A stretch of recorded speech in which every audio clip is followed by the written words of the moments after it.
Assalamualaikum warahmatullahi wabarakatuh.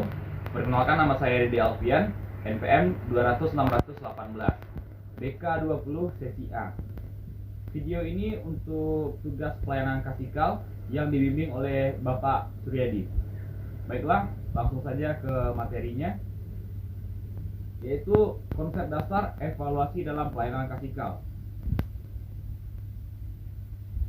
Istilah evaluasi diambil dari bahasa Inggris evaluation, yang berarti penilaian.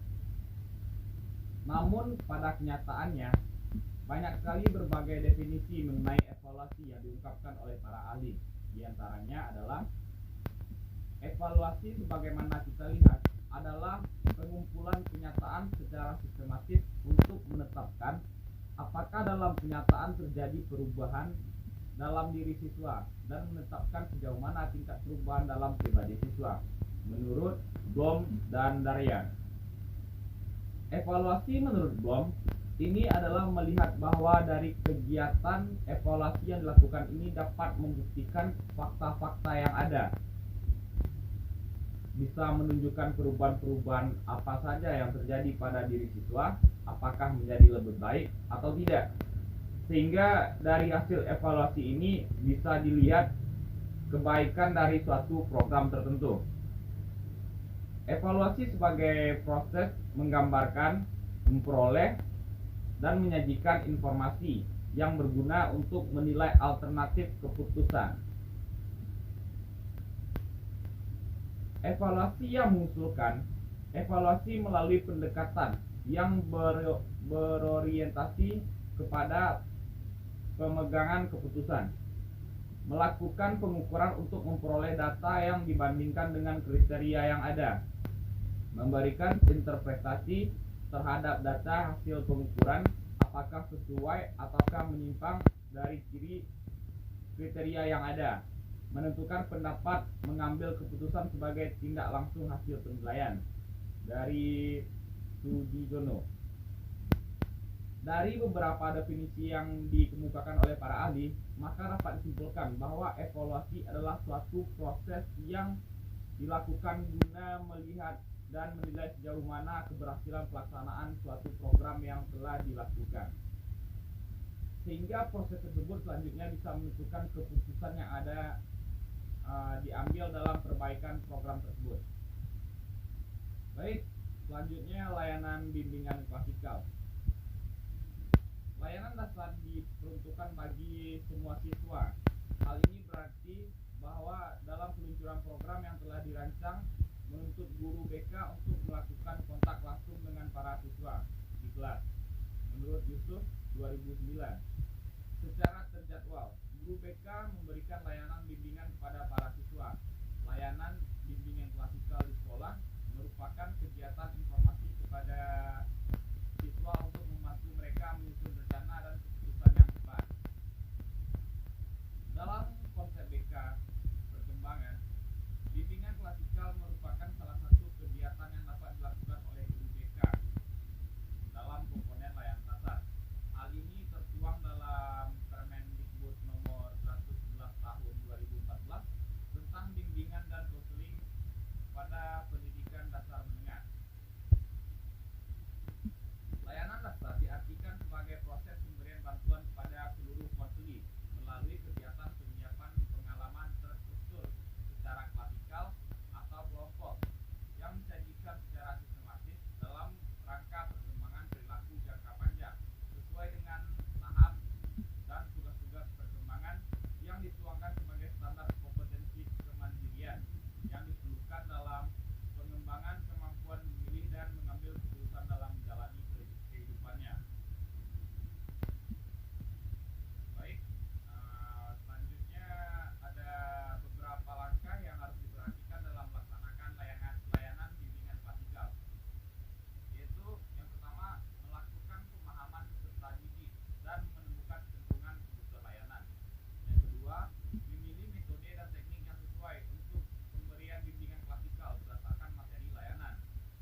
merupakan evaluasi terhadap proses.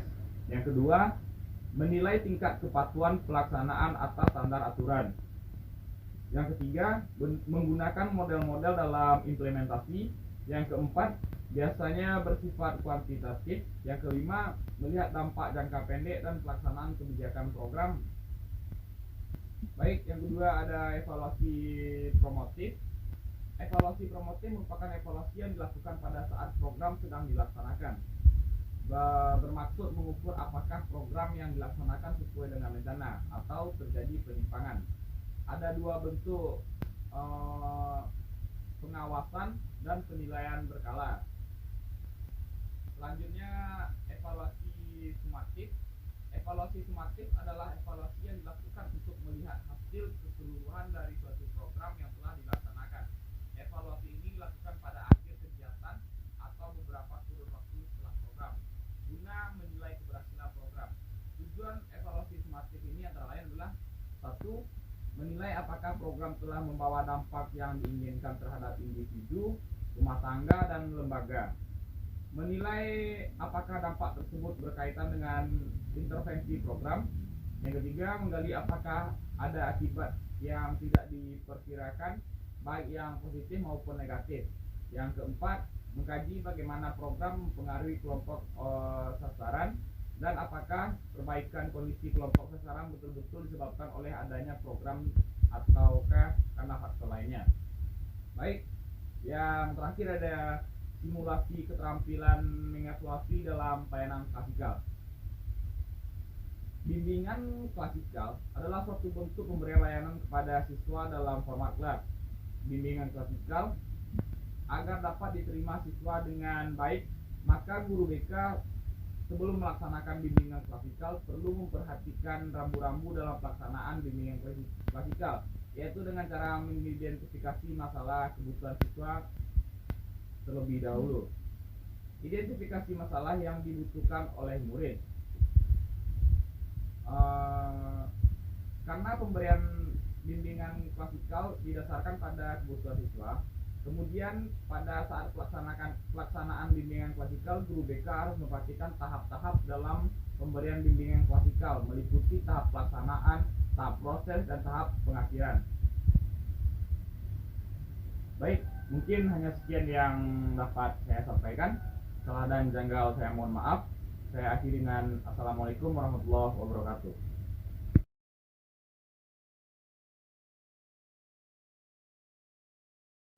Assalamualaikum warahmatullahi wabarakatuh. Perkenalkan, nama saya Dedi Alfian, NPM 200-618, BK 20 sesi A. Video ini untuk tugas pelayanan klasikal yang dibimbing oleh Bapak Suryadi. Baiklah, langsung saja masuk ke materinya, yaitu keterampilan menutup layanan klasikal. Baik, pengertian menutup layanan klasikal. Pelajaran dapat dikatakan suatu proses yang tidak pernah berhenti, karena merupakan suatu proses yang tidak berhenti atau merupakan suatu proses yang berkelanjutan menuju ke arah kesempurnaan. Setiap kali berakhir dari suatu interaksi antara guru dan siswa hanyalah merupakan suatu terminal saja untuk kemudian beranjak ke interaksi selanjutnya pada hari atau minggu lain. Jadi, akhir suatu pelajaran bukan berarti seluruh proses belajar atau interaksi telah selesai sama sekali. Oleh karena itu, suatu kesan perpisahan yang baik pada akhir pelajaran sangat diperlukan agar pertemuan pada kesempatan yang lain dapat diterima dan berlangsung baik. Mengakhiri pelajaran atau menutup pelajaran sama pentingnya dengan membuka pelajaran. Walau tentu saja berbeda tujuan dan fungsinya, seperti juga dalam membuka pelajaran. Dalam rangka menutup pelajaran dilakukan bersama-sama, di mana murid semua kelas yang dirangkap hadir dalam suatu ruangan atau suatu tempat. Hal ini dimaksudkan agar dapat mengontrol suatu episode pembelajaran untuk setiap kelas secara utuh. Baiklah, tujuan pokok siasat menutup layanan klasikal. Yang pertama yaitu mengetahui tingkat keberhasilan siswa dalam mempelajari materi pelajaran. Yang kedua, mengetahui tingkat keberhasilan guru dalam membelajarkan siswa. 3. Membantu siswa untuk mengetahui hubungan antara pengalaman yang telah dikuasainya dalam hal-hal yang baru saja dipelajarinya. Komponen menutup layanan klasikal. 1. Meninjau kembali penguasaan inti pelajaran. Menjelang akhir suatu jam pelajaran atau pada akhir setiap penggal kegiatan, guru meninjau kembali apakah inti pelajaran yang diajarkan telah dikuasai siswa. Ada 2 cara meninjau kembali penguasaan inti pelajaran itu, yaitu merangkum inti pelajaran dan membuat ringkasan. Merangkum inti pembelajaran. Pada dasarnya kegiatan merangkum inti pelajaran ini terdapat sepanjang proses pembelajaran. Misalnya pada saat guru selesai menjelaskan ciri-ciri bangun ruang kubus, atau jika guru membuat kesimpulan secara lisan, hasil diskusi yang ditugaskan kepada siswa. Setelah selesai sejumlah pertanyaan dijawab oleh siswa, pada saat menjelang pergantian topik bahasan, dan tentu saja pada saat pembelajaran yang akan diakhiri. Selain guru, siswa dapat juga diminta untuk membuat rangkuman secara lisan. Tetapi jika rangkuman yang dibuat oleh siswa itu salah atau kurang sempurna, guru harus membetulkan atau menyempurnakan rangkuman itu. Membuat ringkasan. Cara lain yang dapat ditempuh untuk menetapkan pokok-pokok materi yang diajarkan adalah membuat ringkasan. Selain manfaat tersebut, dengan ringkasan itu siswa yang tidak memiliki buku atau sumber, atau siswa yang lambat belajar dapat mempelajarinya kembali. Pembuatan ringkasan itu dapat dilakukan oleh guru, dapat pula dilakukan oleh siswa secara perorangan ataupun kelompok, dan dapat pula dilakukan oleh guru. Setelah pelajaran statistika tentang pengumpulan data, pengolahan data selesai, siswa diminta membuat ringkasan cara mengolah data yang telah dikumpulkan siswa melalui percobaan. Selanjutnya, cara menutup layanan klasikal. Penutupan pembelajaran merupakan langkah terakhir dalam proses pembelajaran di kelas dengan mengemukakan kembali apakah pelajaran yang telah dijelaskan. Keterampilan penutupan yang menarik harus dimiliki oleh guru. Mengingat kemajuan hasil belajar siswa dapat meningkat pada akhir pelajaran ketika dijabarkan kembali pokok-pokok materi yang telah dijelaskan. Selain pembukaan, kemampuan menutup pelajaran juga hal penting yang harus diperhatikan. Pasalnya tidak semua siswa dapat memahami dan menyerap materi pelajaran dengan baik sampai akhir. Berikut adalah cara menutup pelajaran yang bisa dilakukan. Di antaranya yaitu meninjau kembali materi pertemuan tersebut. Guru memberikan kesimpulan dan konklusi mengenai apa yang telah dipelajari siswa selama pembelajaran berlangsung. Guru bisa memberikan rangkuman poin-poin penting mengenai materi yang dipelajari pada pertemuan tersebut. Yang kedua, evaluasi pembelajaran. Setelah selesai mengajar, guru bisa menutup dengan menanyakan kepada para siswa mengenai materi yang sudah dibahas pada pertemuan tersebut. Hal ini untuk melihat sejauh mana siswa mengerti. Kalau masih ada yang belum mengerti, maka guru bisa menjelaskan sedikit lagi supaya siswa bisa mengerti. Yang ketiga adalah memberi dorongan sosial. Untuk menutup pelajaran dengan baik, guru dapat memberi dorongan secara sosial kepada siswa. Interaksi antara siswa dan guru ini dapat menunjang tercapainya tujuan pengajaran. Guru dapat memberi kata-kata pujian kepada siswa. Dan materi terakhir adalah praktek keterampilan menutup layanan klasikal. Yang pertama, bersama-sama dengan peserta didik atau sendiri membuat rangkuman atau simpulan pelajaran. Yang kedua, melakukan penilaian dan suatu refleksi terhadap kegiatan yang sudah dilaksanakan secara konsisten dan terprogram. Yang ketiga, memberikan umpan balik terhadap proses dan hasil pembelajaran. Yang keempat, merencanakan kegiatan tindak lanjut dalam bentuk pembelajaran remedi. Yang kelima, menyampaikan rencana pembelajaran pada pertemuan berikutnya. Mungkin hanya sekian yang dapat saya sampaikan. Salah dan janggal saya mohon maaf. Saya sudahi dengan Assalamualaikum warahmatullahi wabarakatuh.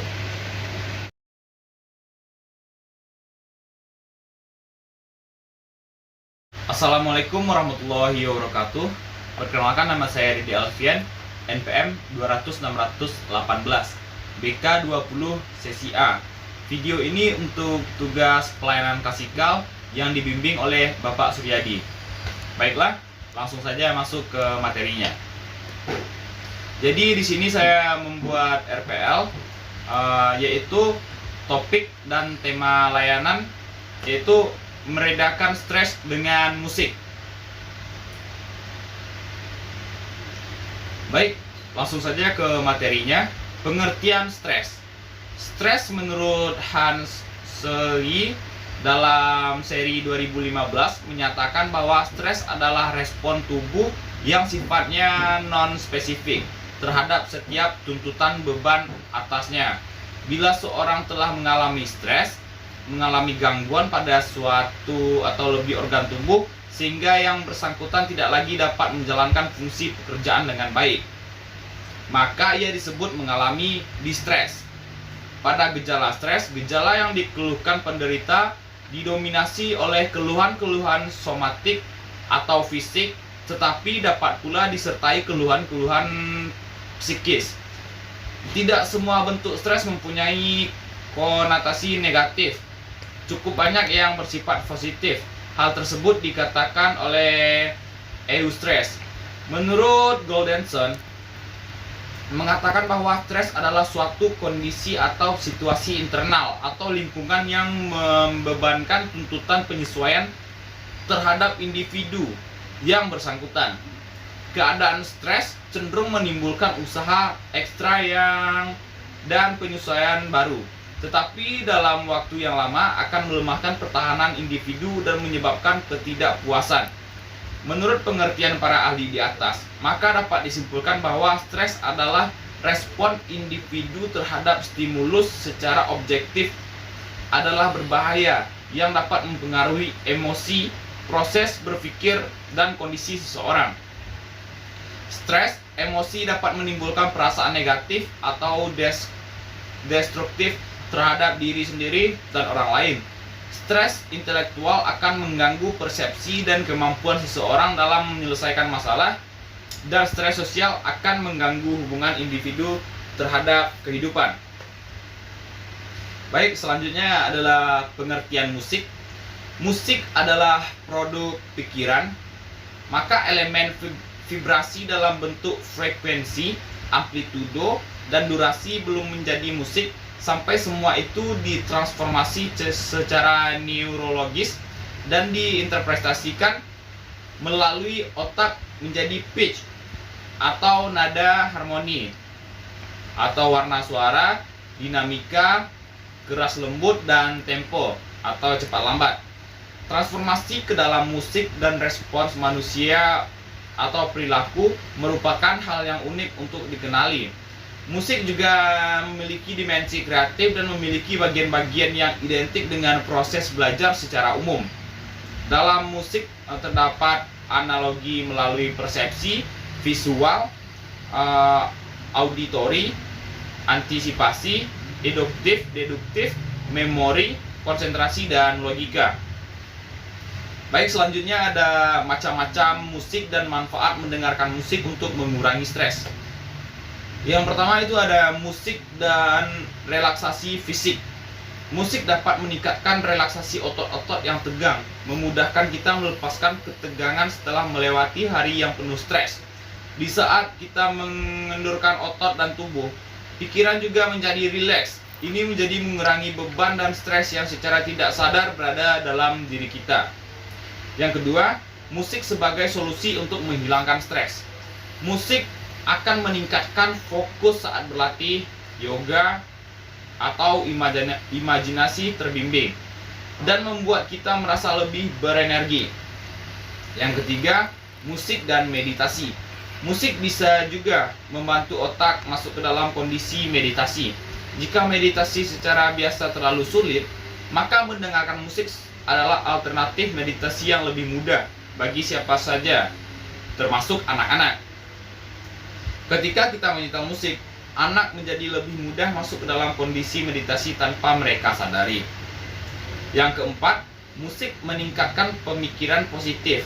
Musik dengan tempo upbeat yang ceria dapat mengalihkan pikiran dari hal-hal yang memicu stres dan membuat kita merasa lebih optimis dan positif. Dengan mendengarkan musik yang membangkitkan semangat, kita bisa melihat banyak peluang dan memanfaatkan peluang itu untuk mengatasi masalah. Dan yang terakhir, musik dan afirmasi. Pandangan kita dalam melihat dunia serta jenis self-talk, berbicara dalam hati, yang biasa digunakan juga memiliki efek besar pada tingkat stres kita. Itu sebabnya afirmasi atau penegasan kata-kata positif yang menciptakan self-talk positif dapat membantu meredakan stres. Lalu, apa kaitan antara musik dan afirmasi positif? Diketahui, musik atau lagu dengan lirik yang menguatkan bisa membantu kita agar dikelilingi energi positif dan memandang segala sesuatu dari sisi yang baik. Jadi, menurut saya, musik itu dapat menghilangkan stres dan mengurangi beban dari seorang konseling. Baiklah, mungkin hanya itu yang dapat saya sampaikan. Salah dan janggal saya mohon maaf. Saya sudahi dengan Assalamualaikum warahmatullahi wabarakatuh.